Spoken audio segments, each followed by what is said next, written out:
Japanese games get weird, or weirder.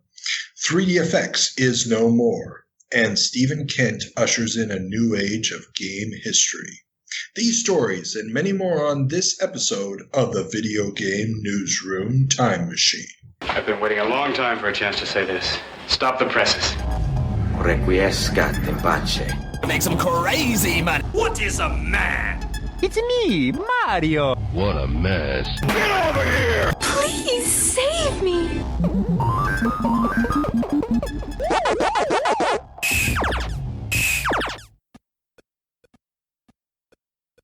Welcome back to another episode of the Video Game Newsroom Time Machine. I'm your host, Carl, and as always, I'm with my co-host, Peter. Say hi, Peter. Hi. Hi. It's getting late, everybody. So, we're back once again to travel back in time, this time 20 years to December of 2000, our last jump in the year 2000. And our last jump of the year 2020. And so we're going to be looking at what was making headlines in magazines and newspapers dated in December of 2000. And as always, you can reach us on Patreon and all the other fun places. We've got a bunch of soon or at some point to be released publicly interviews over there that you can listen to. So great stuff. Come on, check it out. Be one of the cool kids. And other than that, I still believe we do have to do a little bit of pre-jump banter. So, Peter, banter away. Banter away. First of all, we don't have to do that, man. If you don't want to talk to me outside the podcast-related topics, you don't have to. Hey! I did like an hour worth of therapy with you before this, just so you could decompress from work. So I think I've proven that I want to talk to you outside of the show. So taking notes, saying an occasional oh, well, you are a good psychologist. Anyhow, so, it's Christmas, right? And this is the first year that we actually have a Christmas tree, and it really gives a nice smell through our entire apartment, which is totally nice. And I'm not saying that just before this recording, we recorded 1990 and 1980, but we certainly did. And in between those sessions, I went out for a glass of water, and suddenly all of the Christmas tree smell was just gone, and it smelled a little bit, I want to say moldy. And there she was, moldy. There she was, my beautiful girlfriend, eating fermented cabbage or kimchi. Jeez. Okay, that will put a damper on your holiday spirits. That's for damn sure. Yep. You cannot get rid of that smell, man. Well, and all I have to say is you have to make a decision. Keep the tree or keep the girlfriend. I will certainly keep the girlfriend because she will not weather away within the next couple of weeks. At least I hope so. So, but I might. Wait. Just to get this clear for all of our listeners, you are judging the value of your girlfriend based on her withering status. Of course, I do not do that. You don't do it. You just did it. So no, I'm just saying. It's okay. It's okay. From an economic perspective, the tree is already dead.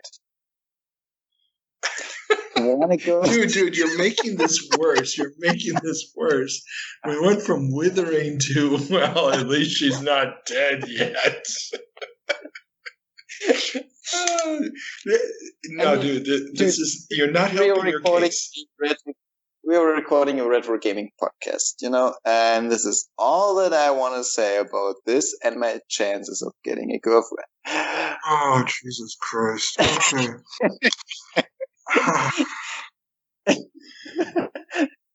Okay. Cut out. Dude, all of this needs to be cut out of this episode. All of this is staying in. Hell, I'm not getting... I'm not letting gold like this go. That's all there is to it. But okay, our banter quota is met. Yeah, We've met our quota for banter. No. Exactly. Okay, so with the banter quota met, let's check in with our internal, our favorite, our bestest corrector of mistakes, Ethan of the History of How We Play blog, for a little segment we like to call Department of Corrections. So, Ethan, it's time for the corrections for November of 2000. What do you got for me? Hit me. I don't got anything. Nothing? Nothing. A lot of the recent stuff was well reported enough at the time, I think. So I don't have anything. Yeah. Blame it on that. Just give me props. Come on, just once. Just once. Give me some props here. Come on. I know it hurts you. Feed my ego just a little bit. Okay, Carl, you were right. Yes, that's all I needed to hear. Justification. Okay, validation. Strengthening the ego. Okay, I feel better now. Everything else, good. Okay. All right. Then I will see you next month. Have fun. Carl? Yes, Peter? You know what we just witnessed? What did we witness? A Christmas miracle.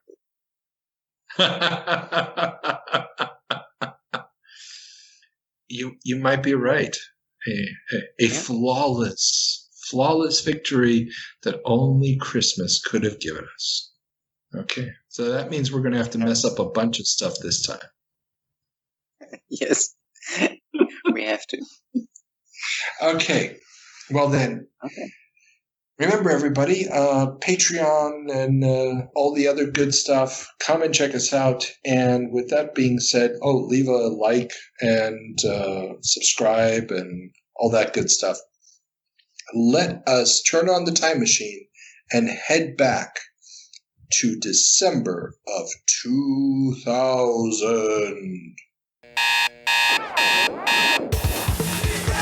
As an industry, video gaming is bigger than Hollywood. Y2 electronic launch in history. Welcome to December of 2000. Peter, what's our first story? AMOA 2000. Cool. Now you did it too. Yeah. The annual arcade operator show had little to no new video games of note. Midway was betting on linked machines like The Grid and Kart Fury, while big franchises lay dormant like Tekken and Mortal Kombat. The arcade industry doldrums seemed to have no end in sight, but at least we got a dual Ms. Pac-Man Galaga cab. So, in the 10 years since our last AMOA update, things have really gotten bad. Yeah. Now, The Grid was an interesting game because it was an arena multiplayer deathmatch game. Played, I believe it may have had the option to change perspective, but I think mostly you played in a behind the player, sort of a Lara Croft-esque type of view.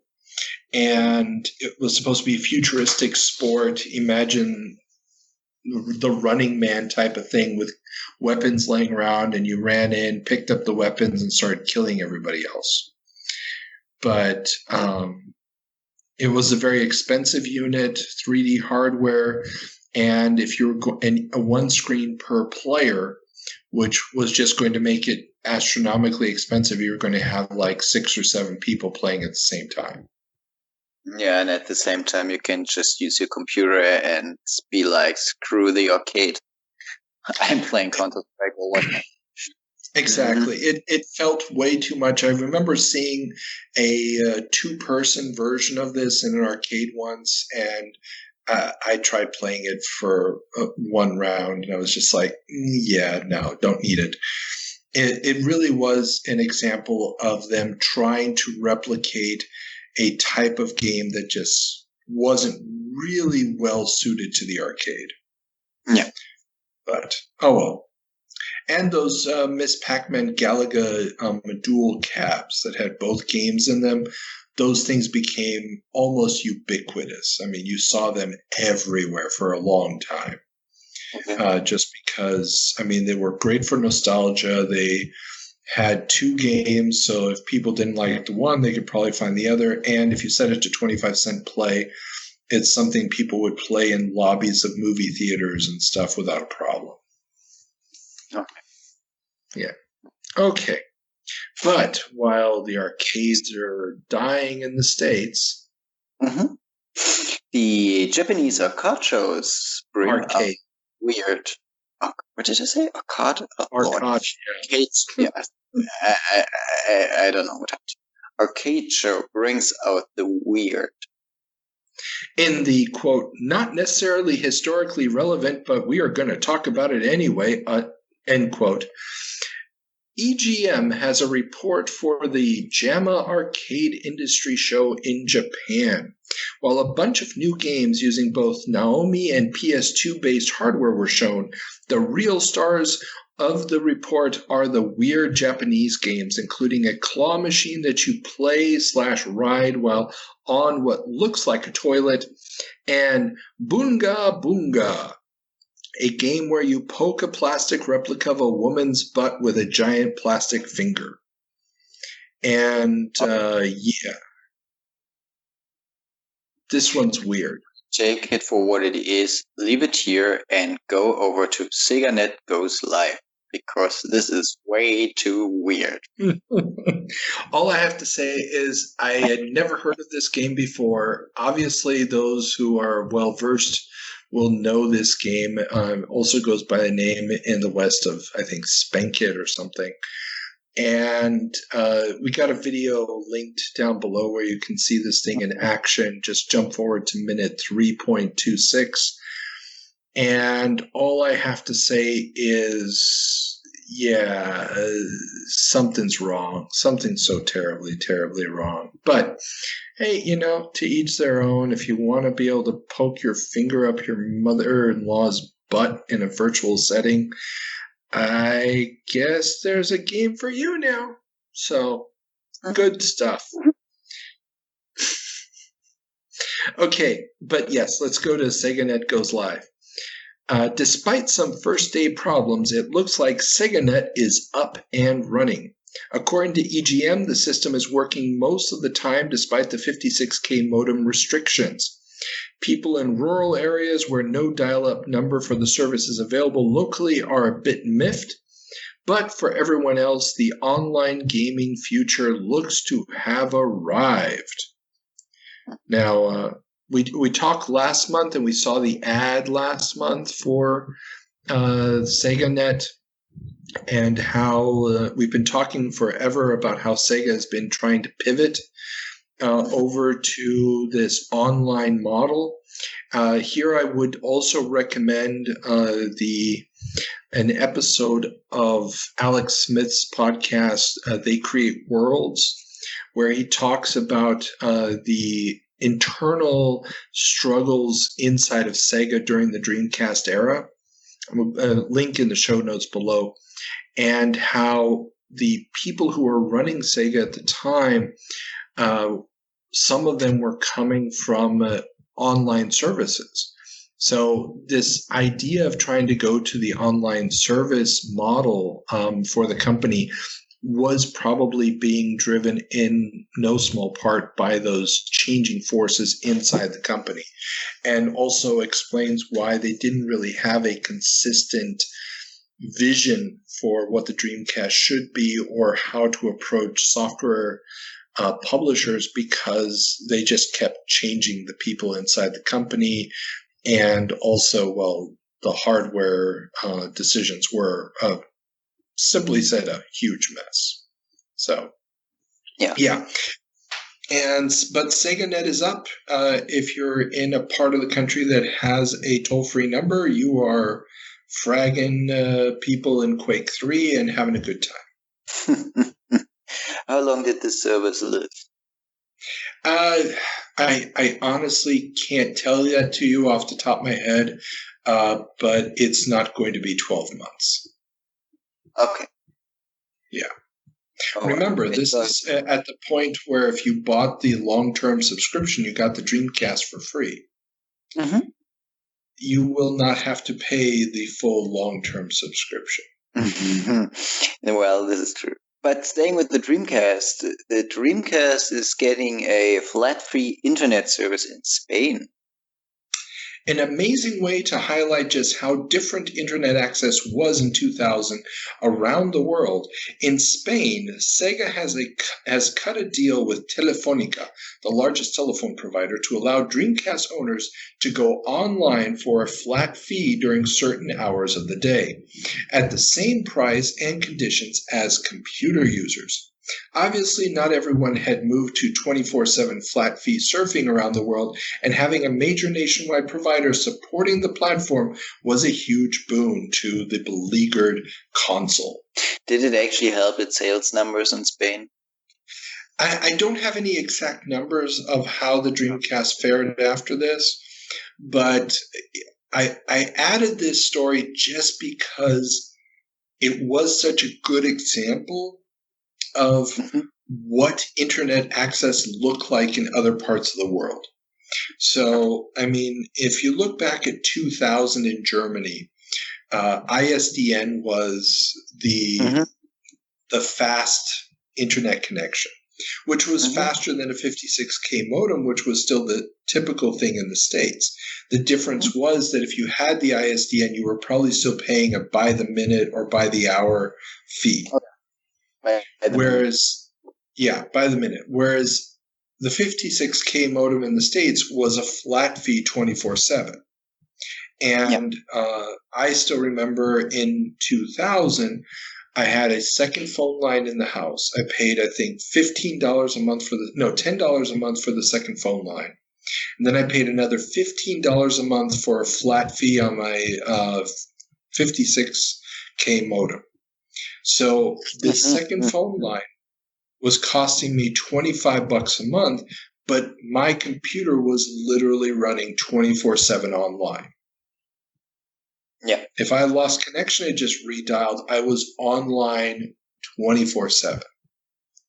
And that allowed for a type of internet access that, if I was counting the minutes, would not have become as integral to my daily computer use as it was. So I didn't have to think about, okay, I'll connect in, I'll try to search for some information. I was, just pulling information off the web whenever I felt I needed to. And that made a massive difference. Even though the speed wasn't there, it didn't matter how long it took to download something, because I had all the time in the world. And it's also what made gaming really something that anybody could do, as long as the game would run properly at those speeds. Exactly. I mean, I remember it. When I needed some information from the web, and this is what I used the internet for back in the day, I dialed into the ESDN, I searched for a website, I opened the website, and I disconnected. Then I read the website, and when I found the information, it was good. If not, I reconnected, and I searched for another website, found a website, disconnected. Oh, Jesus Christ. That would have driven me nuts. Hmm. But I mean, I was 10 years old back then, and I really had no idea what this costs, And every time I used the internet, afterwards I went to my parents. It was like, I don't know, this can get expensive. I mean, they never told me it's gonna be expensive. They were like, yeah, whatever. But I really had no idea. Yeah. Well, and this is the thing, it could get really, really expensive. And this is why I guess people's adoption of the internet for all sorts of purposes took longer in the countries that didn't have that flat fee structure. The idea of having this Dreamcast compatible flat fee service in Spain is quite innovative because at this time, Spain has just started with flat fee services this year in 2000. That was a big headline a while back. We didn't report on it because it didn't really have a direct, it was too small of a story. It kind of fell between the cracks.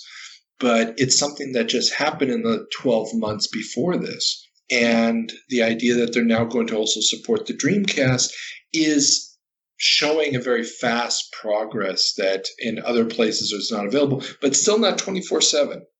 So they're still limiting it to certain hours of the day. I know. Those poor people in the past, their lives sucked. Okay. It's a work in progress. So what are the other console competitors doing? Yes, Microsoft is touting their Xbox exclusives. Microsoft is preparing their 2001 lineup of Xbox titles with new Xbox exclusive entries into well-known franchises like Crash Bandicoot, Jurassic Park, Silent Hill, and Metal Gear Solid. While some of these games will have impressive Xbox exclusive content, like Metal Gear Solid 2 Substance and Silent Hill 2 will premiere on Xbox first, none of them will be system exclusive. It's basically just they're trying to get the hype train going, and what I think happened was that the sell-through numbers of the Xbox, especially in Japan, just killed any chance of these developers putting in the money for a game that was only going to be released on this one system. Yeah. I mean, up to today, the Xbox is not really good with Xbox exclusives. I mean, they have some titles, but yeah, the Xbox never. Well, Microsoft didn't really develop the in-house talent the way Sony did. Yeah. Especially not the way Nintendo did. And I mean, and again, we're getting off of the history side, but Microsoft has been buying up a lot of studios lately in 2020. Bethesda probably being the most famous of those. So that might finally change. But we'll have to wait and see. Yeah. And also, with their Game Pass, they are following a slightly different strategy. But we'll talk about this in 20 years. Today, we talk about other topics, such as the Supreme Court refusing to hear Sony's appeal in Virtual Game Station's case. Sony's fight against commercial PSX emulation ends with a denial by the Supreme Court to hear an appeal to their loss against Connectix for their Virtual Game Station emulator. As we already mentioned in our March 2000 jump, Connectix's software, which was debuted on the Mac, would be sold to Sony in March 2001 and immediately discontinued. So, just as a reminder... Exactly. Just as a reminder, Connectix debuted their PlayStation 1 emulation software for the Mac at Macworld. There were then ports to other systems, but Sony tried to stop the software from being distributed They lost in the lower courts, and this was their last attempt to get the software completely blocked. Now, obviously, emulation is legal as long as you're not copying any copyrighted material. And so Sony basically just offered to buy Connectix, and that's what they did. And they then immediately took the product off the market and made sure nobody would get it. And we'll probably talk about that again in March. But and just the fact that the Supreme Court decided not to hear the case, I thought was worth mentioning, because it shows just how far Sony was going with it. Even though the PlayStation 1 is bowing out as the PlayStation 2 launches. Interesting. Interesting business news. In other business news, 3DFX reports $100 million in second quarter losses. Oh, Lord. Yes, we reported in our April 2000 jump that 3DFX, the pioneering company that popularized 3D accelerator cards, had hit hard times, laying off 20% of its workforce. Well, the losses keep mounting as they continue to lose market share. Their last great hope is the Voodoo 5 6000 card, which should be retailing for $600. So, we just talked about CD-ROM drives with audio cards and software being sold for $700 a decade earlier. Yes, we talked about it last week in our 30-year jump for December. But $600 is a tremendous amount of money at this point in time for this kind of hardware. And yeah, I mean, it's insane to even try to sell a video card for that amount of money in this point, especially with the PlayStation 2 being released for half of that. And yeah, so this is their last ditch effort. Sort of, maybe. Sort of. Speaking about last efforts, 3DFX sues NVIDIA. 3DFX has launched another suit against NVIDIA for infringing its patents. German magazine PC Player reports that the suit centers around single-pass multi-texturing. Unlike previous suits, one from 1998 where 3DFX sued NVIDIA for infringement, and one earlier in 2000 where NVIDIA sued 3DFX, this suit would impact the 3D chips NVIDIA is set to supply Microsoft for their Xbox console instead of just PC 3D accelerators, considerably upping the ante should damages be rewarded. PC Player speculates, though, that given 3DFX's weakened state, NVIDIA may just buy them up to quiet the legal proceedings. A pretty foreshadowing article, and let me finish this 3DFX story by announcing the next headline. 3DFX sells to NVIDIA and is shuttered. While the company would limp on in name alone for a wee bit longer, a letter to their customers from December 15th, 2000 would mark the true end of 3DFX. The company that popularized 3D acceleration in games was no more, beaten not by rival hardware tech, but by the industry drive to a standardized software protocol, making unique hardware solutions obsolete. Oh, and an abrupt business model change from tech provider to end-user card manufacturer that made no god-dang sense. And this is something that we also mentioned in a previous episode, that 3DFX was originally just a provider of chips and technology to other manufacturers. And for whatever stupid reason, they decided that they were going to manufacture their own cards, which meant that all of their previous customers, the companies making 3D accelerator cards using Voodoo chips, suddenly moved on to something else because they weren't going to be making chips that competed against the ones that 3DFX could make, which did not have to pay licensing fees and so forth to 3DFX. Exactly. Oh, man. But basically, the 3DFX is no more. But they left a legacy. They definitely left a legacy. The 3DFX team would be taken over by NVIDIA. NVIDIA would use a lot of their tech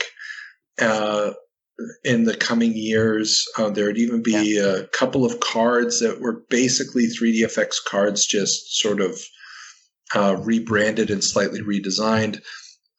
But the patents that 3DFX owned are going to just end up in NVIDIA's coffers and are going to help them continue to hold on to their dominant position in the graphic card market. Mm-hmm. I mean, there are not many competitors left, so that's that. Well, anything you do would infringe on their patents at this point. Mm-hmm. Again, going back to what we talked about last week in the 30-year jump, software and hardware patents can be very, very limiting on new competition. Oh, yeah. Yeah. And speaking of competition. Thank you. Amiga 1 is coming. Maybe.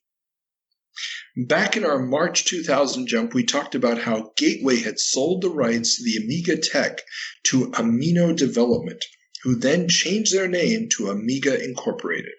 Well, Amiga Incorporated has just announced their first new computer, the Amiga 1, spelled O-N-E. Wonder who might have grabbed an idea off of that stupid name. The plans are still a bit fuzzy, but the machine promises to target everyone from gamers to professionals and cost about $800. Now, don't want to go into the history of this too much. This is going to be massively delayed, so it's going to be a long time before we can actually talk about the new Amiga models coming out.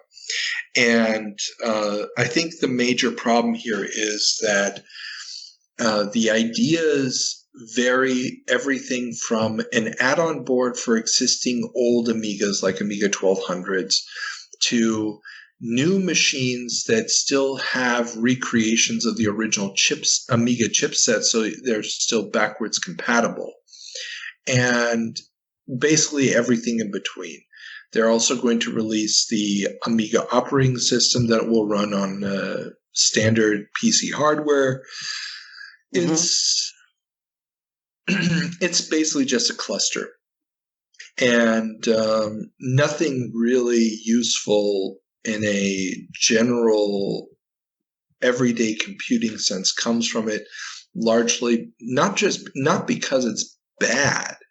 The Amiga operating system that comes out of it is actually quite good. It's just that they're never going to have the market penetration necessary to get proper software support.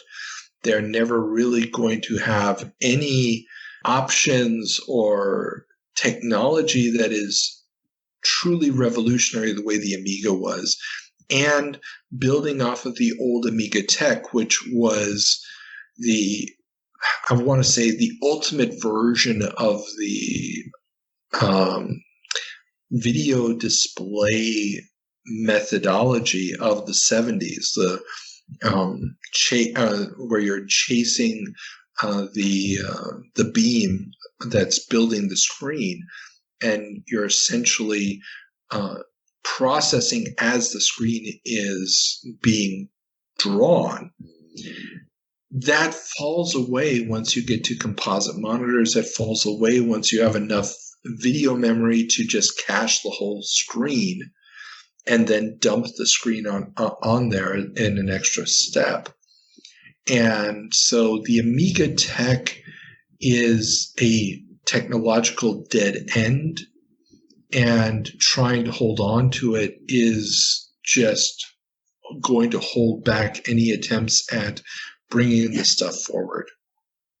Mhm. Sadly.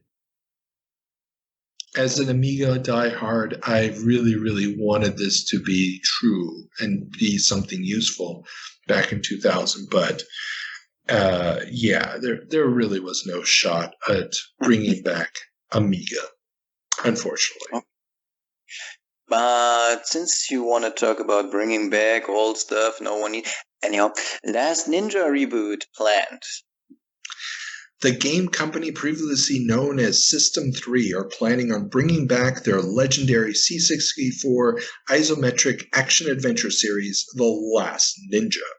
The new game looks to keep the original's isometric perspective while adding 3D visuals and the original's flip screen system. The game would ultimately be canceled because it wasn't up to snuff, and the wow factor the original games had wasn't going to be recaptured by keeping the 8-bit limitations in place. So, you've never heard of The Last Ninja, I'm guessing, right? Nah, never. Okay.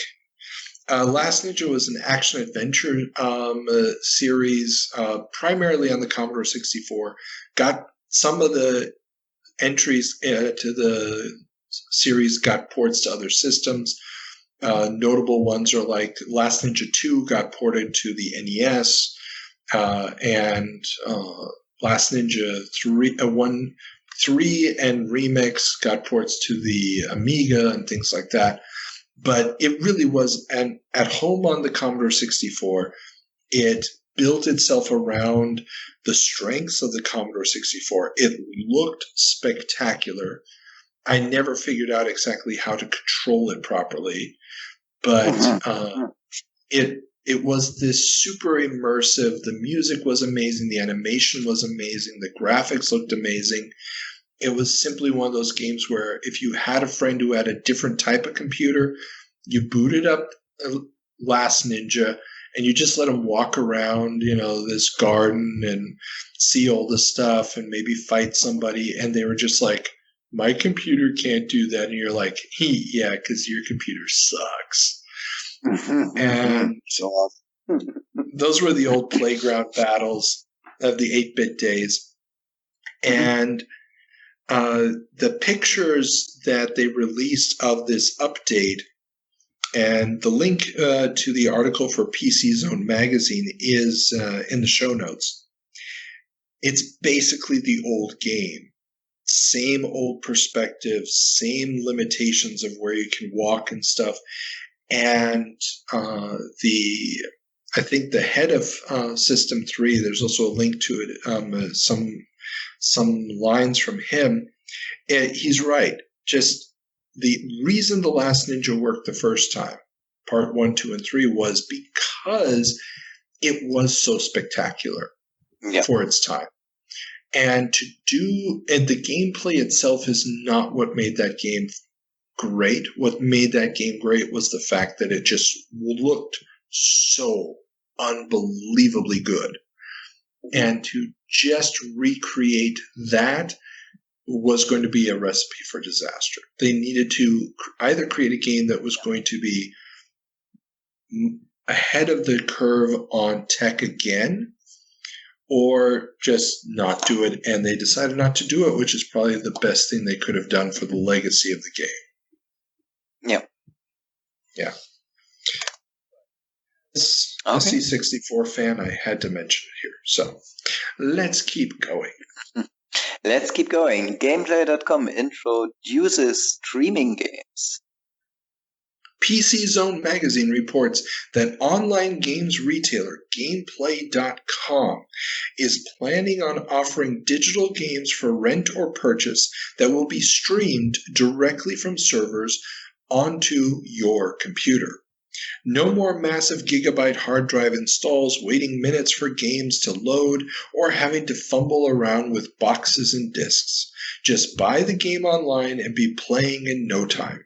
Granted, you better have one of those super fast ADSL connections. Yeah, I don't think that Gameplay.com really established the streaming game,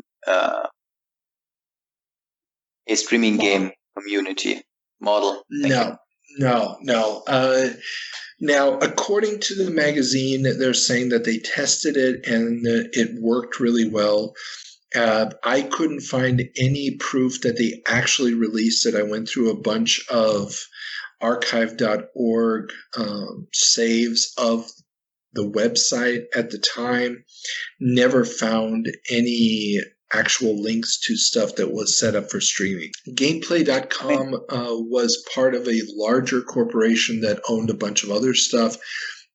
So they were mainly a retailer. They also had some news websites, and I believe that they're also related to the British game store chain Game, which is just called Game. Okay. But yeah, I don't think that this actually took off, but I thought it was interesting to see people trying to do the streaming game thing here in 2000. We're going to see, I think, next year or the year after some attempts in the US to do this as well. But yeah, and the connections just weren't fast enough yet. Again, someone who was ahead of his time and who just couldn't win. No, just couldn't. Just couldn't. Talking about people or companies not being able to win, Mattel sells off game division. As we've been reporting for the last year, Mattel's re-entry into the interactive space has been pretty dire. After making unbelievably expensive acquisitions, even Bernie Stolar couldn't help. Havas, the French behemoth that swallowed Sierra, came knocking, but due to possible delays of the sale due to regulatory inspections, Mattel has decided to dump the toxic asset and sell to Gore's Technology, an investment group. What will happen to its many brands, such as the Learning Company, SSI, Minecraft, and Broderbund? Only time will tell. You want to leave it to time, or do you want to solve it? Well, what I can tell you is that virtually none of those survived. The IP that they owned got scattered, and different companies got them. As far as I can tell, the only company that is still running under those, using one of those names is Broderbund. So there is a company called Broderbund. They're still doing things like print shop to this day. They've got a website and everything. Who owns that, I could not tell you. But I think they also still have some of the Learning Company IP that they're still developing. But, this was just Mattel wanting to get back into games. Remember, they're the ones who started the handheld electronics thing with Mattel Football and so forth way back in the 70s. And the problem is that they went really, really big. They paid way too much for a lot of these assets. And they needed to get this off the books. It was depressing their stock price way too much. It was going to get the board and everybody else in trouble with the shareholders. They just needed to get rid of this no matter what. And this is why they couldn't wait for official clearance of the sale to Havas. And so they just basically sold it to whoever was left. Okay. A sad. Well, I mean, those guys didn't have a vision for the future other than Samsung. Samsung announces... Not other than. Unlike. Unlike? Yeah, other than. So if you say they had no vision other than Samsung. So it means they had one vision, and that vision was Samsung. Oh, yeah. Oh, well, it's getting... It was a good attempt at a transition. You want to try it again? Yes, please. Yes, go for it. Well, Mattel didn't have a clear vision of the future, unlike Samsung. Samsung announces camera pro. While not game-related, this is a pretty big deal and a good reminder of the tech of the era. Samsung has announced that they will be launching the SCH V200 phone, which will include a VGA camera. While not the first cell phone with a camera, several other phones launched around the same time, beating it to the punch. This one is remarkable because the images can't be seen on the display and must instead be downloaded to a PC. Yeah, tech just wasn't quite there yet. Okay. So you could take pictures. Like with a traditional camera, you can't see the picture, you just wait until it's developed. Yeah, and this probably was a limitation of the screen. You know? But the fact that it's doing a VGA image means that we are now dealing with standardized computer tech. We're not dumbing down the quality of the image based off of the limitations of the phone. Yeah. And this is going to also mean that it's a standard that others will be able to read, and that's going to make sharing the images possible. So, your Instagrams and whatnots, this is where it all starts. Okay. Yeah. And many companies and people followed and improved on that. Speaking about following and maybe improving, Stephen L. Kent releases his first book on video game history. The First Quarter, a book about the first 25 years of the video game industry, told through interviews, is a groundbreaking work that helped launch the game history movement as we know it today. While some may quibble with some of Kent's approaches in the book, the effect it had on the movement to discover the history of the industry cannot be overstated. And this was a pretty big moment. Now, Kent would have much more success with his follow-up book, The Ultimate History of the Video Games. And that would be the one that really, really launches a lot of interest into the history of the industry. But, and yes, there's a lot of things to quibble with Kent about. A lot of the interviews he just takes on face value. He doesn't cross-reference, people's memories from 20 years earlier to see if it's correct or not. There's things to quibble about. But the fact that this is a book, that he's interviewing the people, and that he's going deeper is something that, while there were other books like Hackers in the 80s and Phoenix before this, this is this is important. This is much more professional. And like I said, the book that's really going to take off is just around the corner. And so, I thought it would be a nice place to end. Even though we had companies dying today, this was a nice place to end on our Christmas episodes. Yeah, again, so Christmas miracle. And I'm happy that no company, well, at least not in the end, and we don't talk about 3DFX, died. That's true. Well, I mean, we basically have both Mattel and 3DFX dying this time. But I know what you're saying. It's kind of nice not to end on the down note for once. Yeah, it feels me feeling or good. Or as usual, I should say. Yeah. It leaves me here feeling good about what we do and feeling optimistic about the future. Yeah, it's like having, that childlike innocence on a Christmas morning.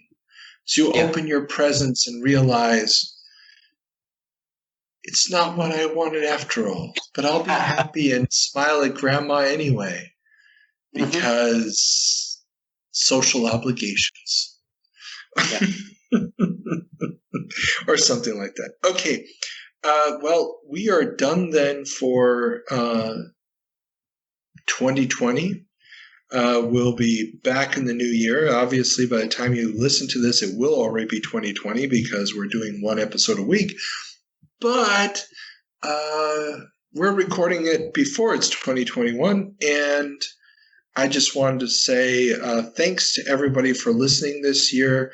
Thanks to our Patreon supporters. You guys are awesome. You help us keep the Libsyn account going. And to all of the interview subjects, I would like to send out a huge thank you to you guys for coming on board. Thanks to you, Peter, for putting up with my endless diatribes. And thanks to you for doing all the research and doing the interviews. Well, I'd be doing this anyway, even if I wasn't recording it. So it's just, an unhealthy obsession is really what I'm trying to say. Yeah, but I mean, I would talk to you also without recording it, and occasionally I do. So why not, month, put a mic in front of it and share the world. But still, no, it's a lot of work, and you're doing this next to your job, next to your family obligations. Yeah. Wow, when you put it that way, holy crap. I'm an idiot. Okay, and now to bring you back in down to earth, there are so many mistakes you have. So thanks to Ethan for the founding and keeping it alive, the Department of Corrections. Yes, and also for our sound effects. He's going to be delivering the new sound effects for 2021 very soon, and he's also helping out with a lot of the research coming up next year. We're going to be doing occasional, as we've done in the past, jumps beyond the 40 years. There's some anniversaries of important events in video game history coming up that we're going to also be honoring as we go through the time jumps. So with that being said, thanks to everybody. Hope you guys had a good new year, and that 2021 brings us the joy, the good fortune, and the lack of social distancing that we also desperately deserve. Okay. Any final words, Peter?